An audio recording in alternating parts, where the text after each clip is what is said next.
Après avoir aidé des gros youtubeurs que vous devez certainement connaître, surtout si vous faites partie de la communauté Minecraft, Zelo, Shazen ou encore La Fourchette, eh bien je suis très heureux, moi, Valentin Bram, de vous retrouver pour l'épisode 0, épisode introduction de mon guide pour devenir streamer, pour pouvoir faire des lives. Si vous me découvrez tout juste, eh bien sachez qu'à l'heure, enfin ça, tout dépend à quelle heure vous regardez cette vidéo, eh bien vous aurez droit à une série de tutoriels qui vont faire de vous un excellent streamer, proposer simplement de très bons lives avec des expériences uniques et surtout une interaction, une interaction complètement différente que des vidéos, des commentaires, etc. avec vos spectateurs, votre communauté.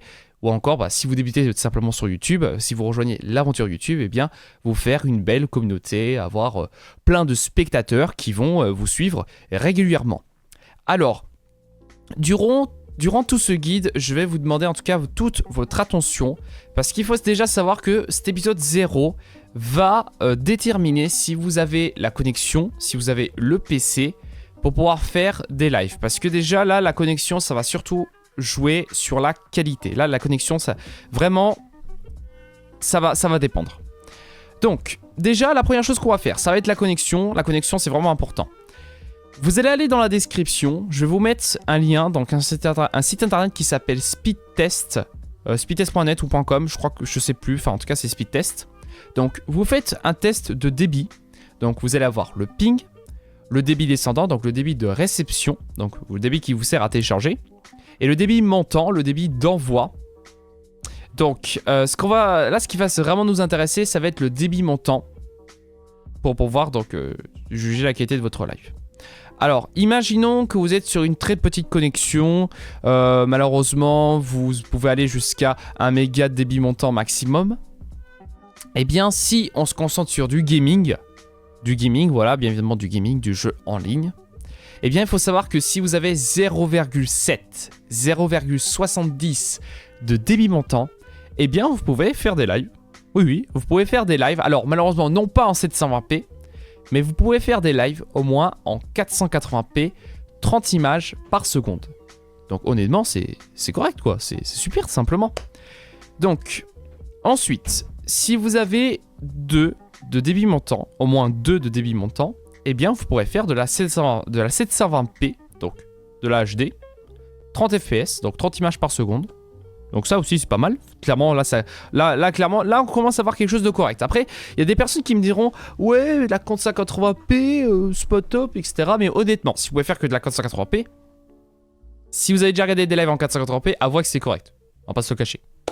Bref.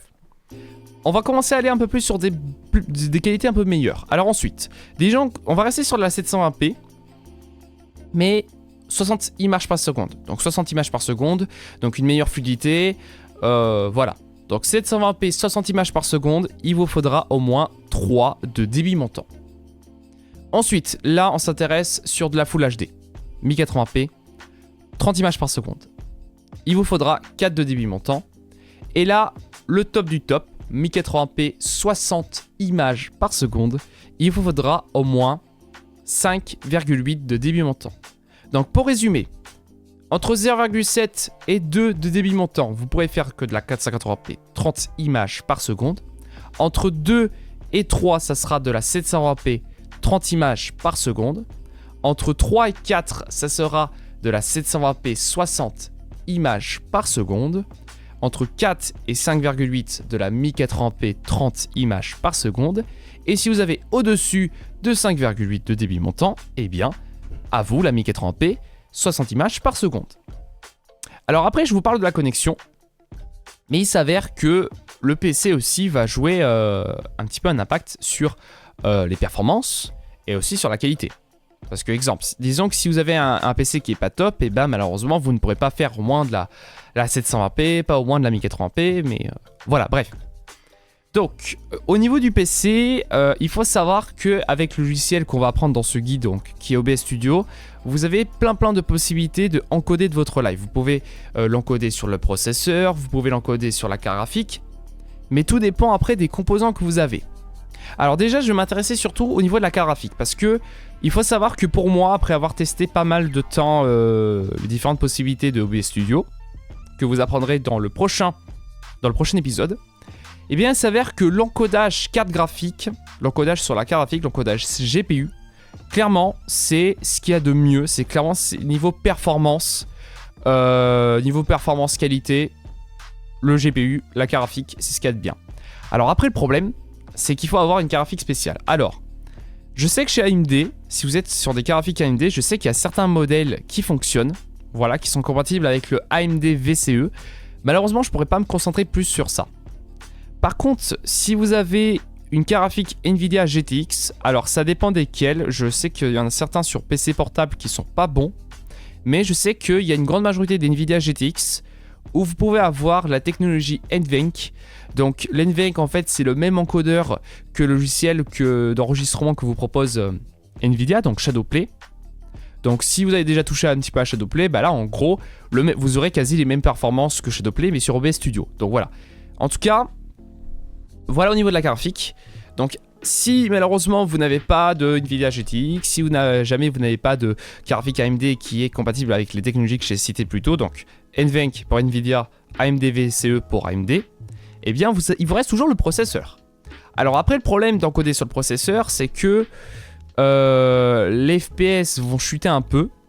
Donc en clair, il faut avoir un processeur quand même pas mal. Ce que je sais, c'est que pour si vous avez un i3, la 720p, ça risque d'être assez compliqué. Je m'intéresse surtout sur Intel parce que là, les processeurs AMD, me demandez pas, j'en ai aucune idée. Mais je m'intéresse surtout sur Intel. Donc en tout cas, au niveau des processeurs Intel, si vous êtes sur du i3, la 480p va passer, mais je pense pas que vous arriverez à encoder du 720p. Après, si on vous commence à arriver sur du i5, i7, là, clairement, le 720p, 1080p reste à peu près faisable. Alors, i5, je sais pas si la 1080p va fonctionner, mais je sais que la 720 en moins. Mais voilà, en tout cas, vous savez que niveau processeur, faut au moins i5, ça reste un très très bon milieu. Alors après, je suis encore désolé si vous êtes chez AMD, mais AMD, je peux pas vous conseiller. Mais après, de toute façon, au niveau des lives, ce qu'il y a de mieux de toute façon, c'est de faire des tests. Il faut faire plein de tests au fur et à mesure du temps, trouver des fois il y a des paramètres qui sont mieux, des fois il y a des paramètres qui changent. Mais voilà, en tout cas, il faut faire plein de tests et jusqu'à temps de trouver le juste milieu. Voilà quoi. Clairement, moi je fais des fois plein de tests directement sur mon PC, pas en diffusant, mais genre avec les trucs d'enregistrement, ce qui est à peu près la même chose. Et puis des fois, je trouve des paramètres qui sont meilleurs que les autres. Enfin, bref. Donc voilà en tout cas les deux points très importants. Après là je vais m'intéresser sur des points un petit peu secondaires, mais qui peuvent avoir un impact au niveau de la qualité de votre live. Alors, je pense qu'il y a certaines personnes aussi qui vont me demander, est-ce qu'il y a un réel intérêt d'utiliser une cam, d'utiliser une webcam? Est-ce qu'il faut vraiment s'afficher, se montrer sur ces lives? Alors honnêtement, il faut savoir que si vous utilisez une webcam pour vos lives, clairement c'est un très bon point. Parce que je ne sais pas si vous connaissez le principe des RAID, donc R-A-I-D, RAID. Donc, le principe des RAID, en fait, c'est vous avez un gros streamer, vous avez un gros gars qui fait des streams, qui a genre beaucoup de viewers, genre beaucoup de spectateurs, genre 3000, 5000. Bah en fait, ce qu'il fait, c'est que des fois, genre, ça peut être en plein milieu d'un live, ça peut être à la fin d'un live. Et ben en fait, il cherche un petit streamer qui débute, genre allez 10-20 spectateurs. Et ce qu'il fait, c'est qu'il dit à ses viewers, hey les gars, allez sur le chat de ce live et vous spammez tous un mot. Genre en gros ils envoient tous un mot, c'est les viewers de ce gars. Et du coup ce qui se passe c'est que le petit streamer, vu que c'est peut-être la première fois, la deuxième fois, enfin vu que c'est peut-être, voilà, vu que là autant au bout d'un moment il voit que le chat s'il défile beaucoup plus rapidement que d'habitude, et bien du coup ça lui fait plaisir et des fois ça fait des réactions assez surprenantes. Notamment si vous connaissez peut-être Amixem a réussi carrément à faire pleurer un petit peu, voilà, clairement choquer un petit peu un petit streamer. Donc voilà, clairement il faut savoir que si vous voulez avoir plus de chances de vous faire raid, clairement la cam. Voilà, en tout cas si vous avez le courage de vous montrer sur internet, de vous dévoiler, bah clairement la cam c'est ce qui vous permettra d'avoir plus de chances de vous faire raid. Et surtout, voilà, augmenter un petit peu la qualité de vos lives. Donc, ensuite aussi, je vais parler un petit peu sur un point assez essentiel au niveau des lives, c'est au niveau de l'interaction. L'interaction, oui, le chat. Clairement, lisez le chat assez souvent parce que je sais que si vous êtes par exemple déjà gros streamer, je sais que si vous avez 1500 viewers, etc. Enfin, 1500 viewers, voilà quoi. Je sais que ça peut être compliqué de ne pas répondre à tout le monde. Mais clairement, lisez le chat dès que vous pouvez. Donc je sais qu'il y a certains jeux où c'est assez compliqué de pouvoir lire le chat, peut-être League of Legends, je sais que Counter-Strike Global Offensive pour avoir fait quelques lives, je sais que c'est vraiment compliqué de gérer le chat et un petit peu le jeu. Donc, mais voilà, en tout cas, essayez d'interagir un maximum avec les personnes, avec vos spectateurs qui parlent sur le chat. Alors je sais que des fois vous ne pourrez pas répondre à tout le monde, ça, je sais que malheureusement il y a certains spectateurs qui n'arrivent pas à comprendre ça, que voilà, on peut pas réagir à tout le monde. On peut pas répondre aux questions de tout le monde parce que sinon bah, c'est un live débat entre guillemets. Mais voilà, en tout cas, essayez d'interagir un maximum avec le chat. Et surtout, je sais pas moi, genre accueillir les viewers. Genre par exemple, s'il y a une personne qui vous découvre, vous faites « Hey, bienvenue un tel sur la chaîne, ça fait super plaisir de te voir. » Voilà. Surtout, faut faire en sorte que votre live soit accueillant. Et surtout, voilà, faire en sorte que les viewers passent un bon moment. Et surtout aussi, montrer que vous êtes motivé à faire des lives. Parce que disons, vous lancez un live et on vous voit pas motivé, on vous voit limite, pour parler ouvertement, vous faites chier. Clairement, ça va être un live. On va vite se barrer et essayer de trouver un autre streamer. Voilà, mais en tout cas, le point essentiel pour les lives, surtout au niveau de l'organisation, au niveau de la maîtrise des lives, c'est clairement montrer que vous êtes motivé et surtout interagir un maximum avec vos viewers, vos spectateurs. Voilà, donc bref, n'hésitez pas, peut-être si vous n'avez pas très bien compris, en tout cas au niveau de la qualité, au niveau du PC, etc. Si vous voulez, n'hésitez pas peut-être à réécouter de temps en temps, plusieurs fois, mais les différents épisodes de mon guide pour devenir streamer. Donc d'ailleurs, vu qu'on se rapproche de la fin de cet épisode 0, bah, je vais tout simplement vous structurer, vous dire ce qui vous attend dans ce guide. Donc déjà, le prochain épisode, ça va être la base. OBS Studio, donc OBS Studio qui est le logiciel qui va vous permettre de faire des lives. Donc c'est un logiciel qui est gratuit, qui est vachement polyvalent, régulièrement mis à jour. Et même moi là actuellement je l'utilise pour tourner cette vidéo, simplement. Donc voilà, OBS Studio, on apprendra comment le configurer en fonction des composants qu'on a, même éventuellement comment le configurer pour pouvoir faire des vidéos. Parce que voilà, OBS Studio vous permet aussi de faire des vidéos. Super pratique.